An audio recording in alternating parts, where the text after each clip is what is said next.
मैं मुबल्लिग बनूं सुन्नतों का, खूब चर्चा करूं सुन्नतों का, हो करम बहरे खाके मदीना। अल्हम्दुलिल्लाहि रब्बिल आलमीन वस्सलातु वस्सलामु अला सय्यिदिल मुरसलीन अम्मा बाद। अऊज़ु बिल्लाहि मिनश शैतानिर रजीम। बिस्मिल्लाहिर रहमानिर रहीम। अस्सलातु वस्सलामु अलैका या रसूलल्लाह व अला आलिका व अस्हाबिका या हबीबल्लाह।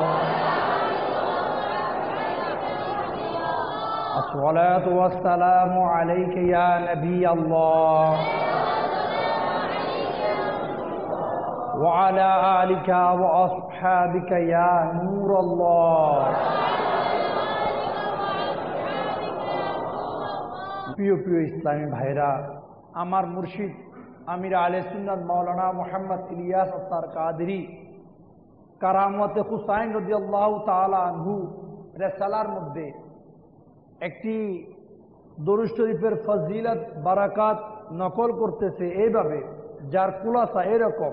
হাদিস শরীফে আল্লাহর প্রিয় রাসূল সাল্লাল্লাহু তাআলা আলাইহি ওয়াসাল্লাম ইরশাদ করেছেন, যখন বৃহস্পতিবার দিন আসে আল্লাহ তাআলার ফেরেশতারা দুনিয়াতে নাজিল হয়ে থাকে, তাদের কাছে রূপার কাগজ স্বর্ণর কলম হয়ে থাকে। তারা ওই সব বান্দাদের নাম লিখতে থাকে যারা বৃহস্পতিবার দিন এবং জুমার রাতে আল্লাহ রাসূল সাল্লাল্লাহু তাআলা আলাইহি ওয়াসাল্লামের উপর বেশি পরিমাণে দরুদ শরীফ পড়তে থাকে। সাল্লু আলাল হাবিব সাল্লাল্লাহু তাআলা আলা মুহাম্মদ সাল্লাল্লাহু আলাইহি ওয়াসাল্লাম। সমস্ত ইবাদত নিয়তের উপর নির্ভরশীল। আসুন আমরা কিছু ভালো নিয়ত করে নিই, কারণ যেই আমলের আগে ভালো নিয়ত করা হয় না ওই আমলের সওয়াব পাওয়া যায় না। এই জন্য আমরা মিলে আজকে নিয়ত করি, আমরা এই ইজতেমায় আল্লাহ এবং তার রাসূলের সন্তুষ্টির জন্য শুরু থেকে শেষ পর্যন্ত অবস্থান করব। সাল্লু আলাল হাবিব সাল্লাল্লাহু তাআলা আলা মুহাম্মদ। আমার আমির আলে সুন্নাত মাওলানা মুহাম্মদ ইলিয়াস আত্তার কাদেরী দামাত বরকাতুল আলিয়া ইমাম হুসাইনের কারামতের মধ্যে একটি বিরল ঘটনা বর্ণনা করেছেন। মাওলা আলী শের হুদা রাদিয়াল্লাহু তাআলা আনহু রক্তে জিগার ইমামে হুসাইন রাদিয়াল্লাহু তাআলা আনহু এর জিন্দেগি কারামতের মধ্যে ভরপুর ছিল। যেমন হযরত সাইয়েদনা আরিফ বিল্লাহ নুরউদ্দিন আব্দুর রহমান জামি রহমতুল্লাহ আলাই বর্ণনা করেন এইভাবে, শাবান মাসের 4 তারিখ রোজ মঙ্গলবার ইমামে হুসাইন রাদিয়াল্লাহু তাআলা আনহু মদিনা শরীফের মধ্যে জন্মগ্রহণ করেন। ইনার জিন্দেগির মধ্যে, ইনার জন্মের মধ্যে এমন একটি বিরল ঘটনা, উনি মাত্র 6 মাস নিজের মায়ের গর্ভের মধ্যে ছিলেন, নিজের মায়ের গর্ভের মধ্যে ছিলেন। এবং হযরত সাইয়েদনা ইয়াহিয়া আলাইহিস সালামও মায়ের গর্ভে 6 মাস ছিলেন। প্রিয় প্রিয় ইসলামী ভাইরা, হযরত সাইয়েদনা আল্লামা জামি রহমতুল্লাহ আলাই বর্ণনা করেন, হযরত ইমামে মকাম সাইয়েদনা ইমামে হুসাইন রাদিয়াল্লাহু তাআলা আনহুর শান বর্ণনা করতেছে এইভাবে, যখন ইমামে হুসাইন রাদিয়াল্লাহু তাআলা আনহু অন্ধকার রাতে পথ চলতেন, তখন ইমামে হুসাইন রাদিয়াল্লাহু তাআলা আনহুর পবিত্র ললাট এবং পবিত্র গল দেশ থেকে নূরের আলো বিচ্ছুরিত হতো, যার আলোতে অন্ধকার রাত, অন্ধকার রাস্তা আলোকিত হয়ে যেত। প্রিয় প্রিয় ইসলামী ভাইয়েরা, একবার হযরত সাইয়েদনা ইমামে আলী মকাম ইমাম হুসাইন রাদিয়াল্লাহু তাআলা আনহু মদিনা থেকে মক্কা মুকাররমায় সফর করতে যাচ্ছিলেন।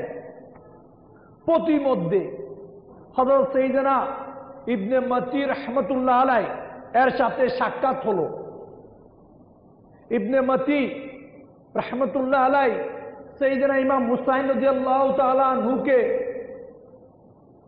ওনার একটি পানির কূপ ছিল, ওই পানির কূপের পানি কমে গিয়েছিল, বৃদ্ধির জন্য দুয়ার ফরিয়াদ করল।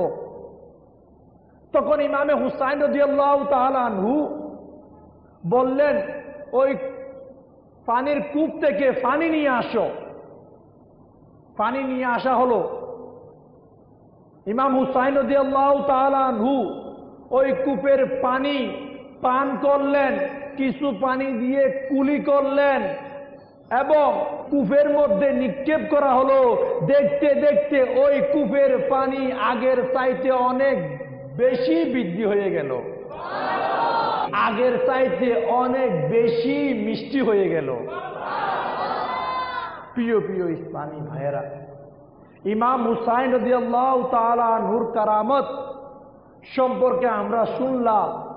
আমার আমির আহলে সুন্নাত একটি ওয়াকিয়া বর্ণনা করতে যাচ্ছে এইভাবে। হুসাইনি দুলহার মধ্যে এই বর্ণনা রয়েছে, হযরত ওয়াহাব ইবনে আব্দুল্লাহ কলবি রাহমাতুল্লাহ আলাইহি এই একজন নওজোয়ান ছিল, যুবক ছিল, সুন্দর চরিত্রের অধিকারী ছিল। মাত্র বিয়ে করেছে 17 দিন। 17 দিনের বিয়ের জিন্দেগি, যুবক তরুণ ইয়াং জিন্দেগি, জীবনের মজা নেওয়ার সময় এই অবস্থায় এই ওয়াহাব ইবনে আব্দুল্লাহ রাহমাতুল্লাহ আলাইহির আম্মা জান নিজের ছেলের সামনে এসে উপস্থিত হলেন। আর এই বিধবা মা, বিধবা নারী, যার জীবনের একমাত্র সম্বল, যার জীবনের একমাত্র প্রদীপ, একমাত্র সন্তান, ওই বিধবা মা সন্তানের কাছে এসে কান্না করতে লাগলো। কান্নার মধ্যে রথ রয়েছে। ওই ওয়াহাব ইবনে আব্দুল্লাহ রাহমাতুল্লাহ আলাইহি নিজের মাকে জিজ্ঞাসা করলেন, হে আম্মা জান, আপনি কাঁদতেছেন, এর কারণ কি? কি কারণে আপনার এই কান্না? আমার তো মনে পড়ে না আম্মা জান আমি কখনো আমার আচরণে আপনাকে কষ্ট দিয়েছি। আমার তো মনে পড়ে না আমি কখনো আপনার অবাধ্য হয়েছি। আমার তো মনে পড়ে না আমি কখনো আপনি নারাজ হবেন এইরকম কর্ম করেছি। এই আম্মা জান, আপনার কথা পালন করা আমার জন্য আবশ্যক। এই আম্মা জান, আমি সারা জীবন আপনার অনুগত হয়ে থাকব। এই আম্মা জান, আপনি কিসের ব্যথায়, কিসের দুঃখে আপনার এই কান্না? আপনার কান্নার কারণ কি? এই আম্মা জান, আপনি যদি বলেন আপনার এই সন্তান আপনার কথার পালনের জন্য নিজের জানও উৎসর্গ করবে। সন্তানের এই আওয়াজ শুনে, এই কথা শুনে ওয়াহাব ইবনে আব্দুল্লাহ রাহমাতুল্লাহ আলাইহির আম্মা জানের কান্নার আরো বেড়ে গেল, আরো কাঁদতে লাগলো। কেঁদে কেঁদে ওই আম্মা বলতে লাগলো, হে আমার প্রিয় সন্তান, তুমি আমার চোখের আলো, নয়নের মণি, হৃদয়ের শান্তি, হে আমার ঘরের উজ্জ্বল প্রদীপ, হে আমার বাগানের সুবাসিত ফুল, আমার অক্লান্ত পরিশ্রমে তুমি আজ যুবক হয়েছ। তুমি আমার হৃদয়ের একমাত্র শান্তি। এক মুহূর্ত তোমাকে না দেখলে বেটা আমি থাকতে পারি না। তুমি আমার জান, তুমি আমার আশা ভরসা সব কিছু বেটা তুমি। তোমাকে আমি আমার কলিজা রক্ত পান করিয়ে বড় করেছি। আজ এখনই কারবালার প্রান্তর থেকে খবর এসেছে ইমাম হুসাইন মা ফাতিমার বাগানের ফুল, মাওলা মুশকিল কুসার প্রিয় সন্তান, খাতুনে জান্নাতের নয়নমণি, কারবালার জমিনে অত্যাচার নির্যাতনের শিকার হয়ে আছে। হে আমার সন্তান, তুমি কি পারো না ইমাম হুসাইন রাদিয়াল্লাহু তাআলা আনহুর কদমে নিজের জান উৎসর্গ করতে? হে আমার প্রাণের সন্তান, তোমাকে আমি অনেক কষ্টে লালন করে বড় করেছি। হে আমার সন্তান, আমি চাই তুমি ইমাম হুসাইন রাদিয়াল্লাহু তাআলা আনহুর জন্য উৎসর্গ হয়ে যাও। হুসাইনি দুলহা হযরত সাইয়েদনা ওয়াহাব ইবনে আব্দুল্লাহ রাহমাতুল্লাহ আলাইহি বলল, আম্মা জান, এটা তো আমার জন্য সৌভাগ্যের বিষয় হবে যদি আমার জান ইমামে হুসাইন রাদিয়াল্লাহু তাআলা আনহুর কদমে আমি উৎসর্গ করতে পারি। এ মা, আমি আমার জান ইমামে হুসাইন রাদিয়াল্লাহু তাআলা আনহুর কদমে উৎসর্গ করার জন্য রাজি আছি। হে আম্মা জান, আমি আপনার কথায় রাজি রয়েছি। একটি মুহূর্তের জন্য আমি আপনার থেকে অনুমতি চাই। 17 দিনের জিন্দেগি, নতুন বধূ, নতুন আমার স্ত্রী, যে সব কিছু ছেড়ে আমার সাথে ঘর বাঁধার স্বপ্ন নিয়ে এসেছে, আমি একটু শুধু তার সাথে সাক্ষাৎ করতে চাই। যে তার জীবনের ইচ্ছা, আশা, আকাঙ্ক্ষা সব কিছু আমাকে নিয়ে দেখেছে। তখন এই কথা শুনে হযরত সাইয়েদনা ওয়াহাব ইবনে আব্দুল্লাহ রাহমাতুল্লাহ আলাইহির আম্মা জান বলল, বেটা, মেয়ে মানুষ, মেয়েরা বুদ্ধি বিবেচনায় অসম্পূর্ণ হয়ে থাকে, আল্লাহ না করুক। তুমি যদি তার দুকায় পড়ে যাও, তাহলে এই এত বড় সৌভাগ্য হাসিল করা থেকে তুমি বঞ্চিত হয়ে যাবে। তখন হুসাইনি দুলহা হযরত সাইয়েদনা ওয়াহাব ইবনে আব্দুল্লাহ রাহমাতুল্লাহ আলাইহি বলল, এ আমার আম্মা জান, আমার হৃদয়ে, আমার প্রাণে, আমার মনে ইমামে হুসাইন রাদিয়াল্লাহু তাআলা আনহুর মুহাব্বত এভাবে গেঁথে গিয়েছে। ইমাম হুসাইন রাদিয়াল্লাহু তাআলা আনহুর ভালোবাসা আমার হৃদয়ে এভাবে বিদ্ধ হয়ে গেছে, দুনিয়ার কোন শক্তি, কোন তাকত ইমামে হুসাইন রাদিয়াল্লাহু তাআলা আনহুর ভালোবাসা আমার হৃদয় থেকে জুদা করতে পারবে না। এই বলে 17 দিনের নতুন বধূর সাথে সাক্ষাতের জন্য হাজির হলো। এই সংবাদ দেওয়া হলো, নূরানী রাসূলের কলিজার টুকরার নয়নমণি ইমাম হুসাইন রাদিয়াল্লাহু তাআলা আনহু কারবালার জমিনে অত্যাচারে নির্যাতনের জর্জরিত শিকার হয়েছে। এই কথা শুনিয়া এই কথা যখন নিজের 17 দিনের স্ত্রীর সামনে উপস্থাপন করলো, তখন 17 দিনের নতুন বধূ দীর্ঘ লম্বা একটা নিঃশ্বাস বের করে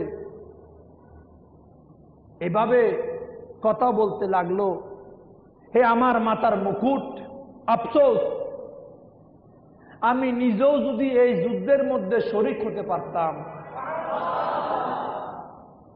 ইসলামের মধ্যে মহিলাদেরকে জিহাদে যাওয়ার অনুমতি দেয় নাই। এমন একটি সৌভাগ্য যদি আমি অর্জন করতে পারতাম।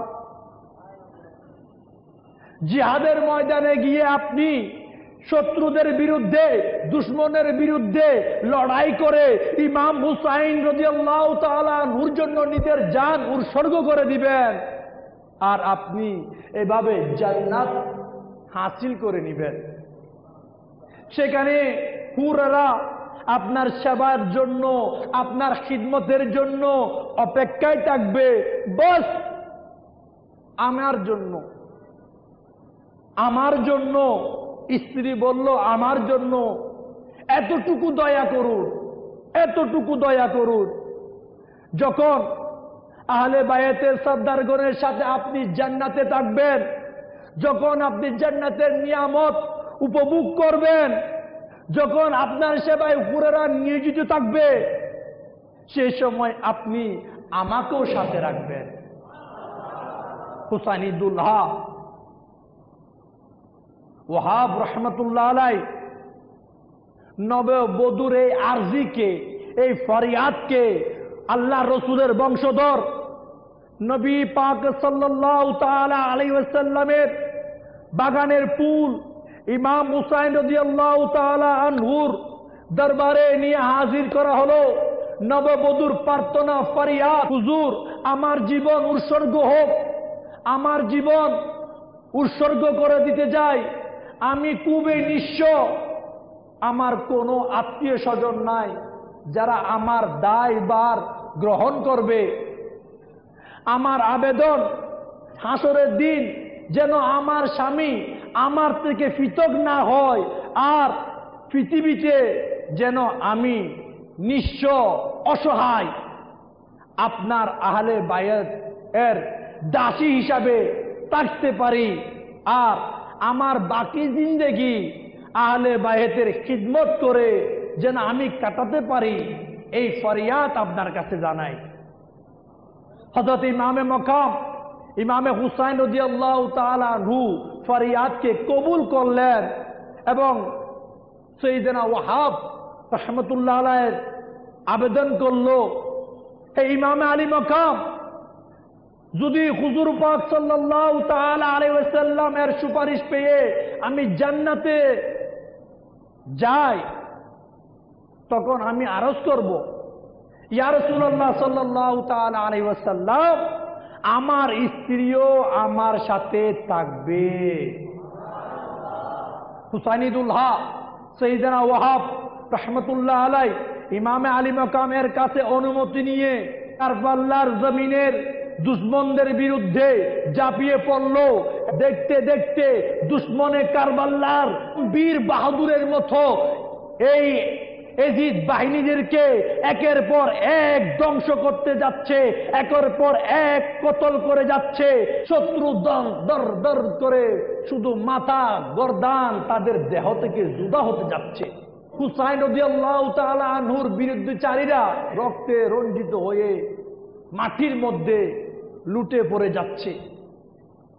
এই বীর বাহাদুর ওয়াহাব রহমতুল্লাহ আলাই গুরার লাগাম, গুরার উপর সওয়ার হয়ে মায়ের কাছে, নিজের মার কাছে ফিরে এসে বলল, হে মা, তুমি কি এখন আমার উপর রাজি আছো? তুমি কি এখন আমার উপর খুশি হয়েছ? অতঃপর নতুন 17 দিনের বধূর কাছে গেল। এই নতুন বধূ অজর নয়নে কাঁদতে লাগলো, আর শুধু কাঁদতেছে। ওয়াহাব রহমতুল্লাহ আলাই সবরের উপদেশ দিলেন। এমন সময় এজিদ বাহিনী থেকে আওয়াজ আসলো, কে আছো মোকাবেলা করার জন্য? এই আওয়াজ শুনে হযরত সাইয়েদনা ওয়াহাব রহমতুল্লাহ আলাই পুনরায় ঘোড়ার উপর সুয়ার হয়ে ময়দানে ছুটে গেল। নববধূ দেখে রয়েছে, নতুন বধূর চক্ষু থেকে অশ্রু জোরে পড়তে জারি রয়েছে। হুসাইনুল্লাহ বাঘের মতো কুলাতার বাড়ি, প্রাণের চিন্তা নাই। যুদ্ধের ময়দানে পুনরায় হযরত সাইয়েদনা ওয়াহাব রহমতুল্লাহ আলাই এর যুদ্ধের তলোয়ারের জলকানি দেখে দুশ্মন একদম তছনছ হয়ে গিয়েছে।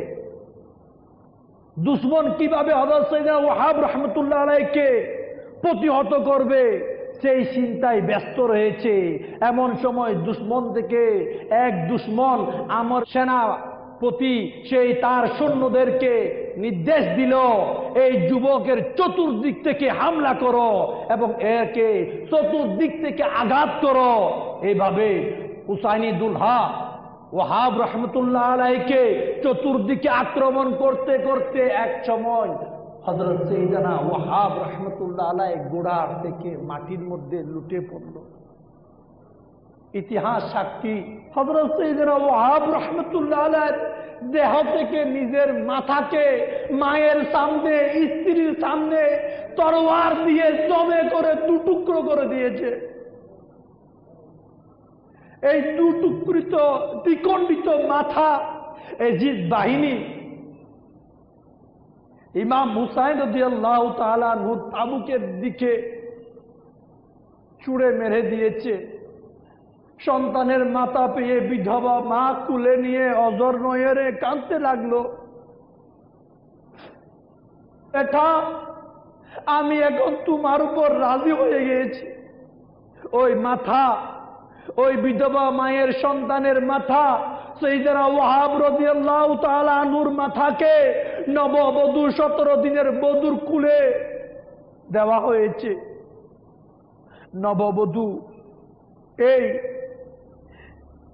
নিজের স্বামীর মাথাকে কুলে নিয়ে কান্নায় এমন ভাবে একটি ঝাঁকুনি, একটি কাফনি শরীর থেকে বের হলো, আর এই দেখতে দেখতে ওই নববধূর রূহ বের হয়ে গেল। প্রিয় প্রিয় ইসলামী ভাইরা, আপনারা দেখলেন আমার নবী মুহাম্মদুর রাসূলুল্লাহ সাল্লাল্লাহু তাআলা আলাইহি ওয়াসাল্লামের পরিবারের উপর, মুহাব্বতকারীর উপর কি রকম অত্যাচার করা হয়েছে। জান্নাতি দুলহা জান্নাতের সংবাদ পেয়ে নিজের জান উৎসর্গ করে দিয়েছে। নববধূ নিজের স্বামীকে ইমাম হুসাইন রাদিয়াল্লাহু তাআলা আনহুর কদমে জান উৎসর্গ করার জন্য সহযোগিতা করেছে। বিধবা মা তার একমাত্র সন্তানকে রুজি রোজগারের জারিয়া না করে জান্নাতের উচ্চ মাকাম হাসিলের জন্য আল্লাহর রাস্তায় কুরবান হয়ে যাওয়ার জন্য জজবা দিয়েছে। প্রিয় প্রিয় ইসলামী ভাইরা, যেভাবে ইমামে হুসাইন রাদিয়াল্লাহু তাআলা আনহুর কদমে সাইয়েদনা ওয়াহাব রাহমাতুল্লাহ আলাইহি জান নিসার উৎসর্গ করে দিয়েছে, নিজের যৌবন কালকে উৎসর্গ করে দিয়েছে, আমাদের কাছেও মুহররমের 10 তারিখ আসে।